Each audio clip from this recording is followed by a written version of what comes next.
Before we talk about Keyonte George, make sure you hit that like and subscribe button. All right, guys, today I want to talk about Keyonte George and why I think he's going to have a breakout season. Last season, Keyonte George showed an incredible ability to score. The passing was fantastic, but then the season overall, it ended with some disappointing games, some disappointing percentages, but I think those things were not all his fault, and the way this season is going to go is going to change things.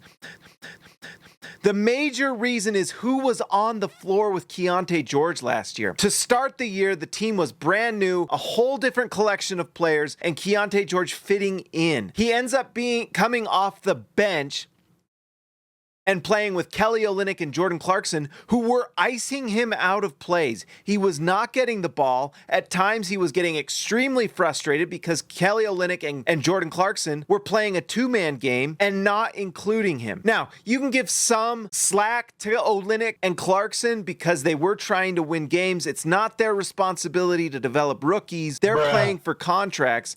But you can understand that Keyonte George wasn't getting the ball and wasn't running that often. Then trade deadline comes and Keyonte George is put into the starting lineup. That is secured. But then who's he on the floor with? The Jazz are trying to lose games, and they're trying to lose games by playing players like Taylor Horton-Tucker, Luka Samanic, and those types of players are on the floor with Keyonte George. So all the gravity is going to him and not to those guys. And so we shouldn't be very surprised that it didn't go very well as far as percentages. We still saw the flashes. We still saw the awesome free throw rate and all those things that Keyonte George does. Now, this season, Keyonte George will get to start with Lauri Markkanen, with Collin Sexton, Walker Kessler, and all these other players that have time under their belt. Taylor Hendricks is going to play a lot more. Keyonte George and Taylor Hendricks now have some sort of rapport. It's not going to be perfect, but Keyonte George has an actual opportunity now to play with good players, play in the system he understands, and he's going to be better. Don't be surprised if Keyonte George gets most improved player this year because he absolutely jumps off the screen. He has all the skill, the talent is there. He has a chance to really prove himself to be a major part of the Jazz's future with a big time season. It's going to be a lot of fun. Guys, like and subscribe to the channel if you haven't already. Big shout out to all the members, the all-stars. Talk to you next time.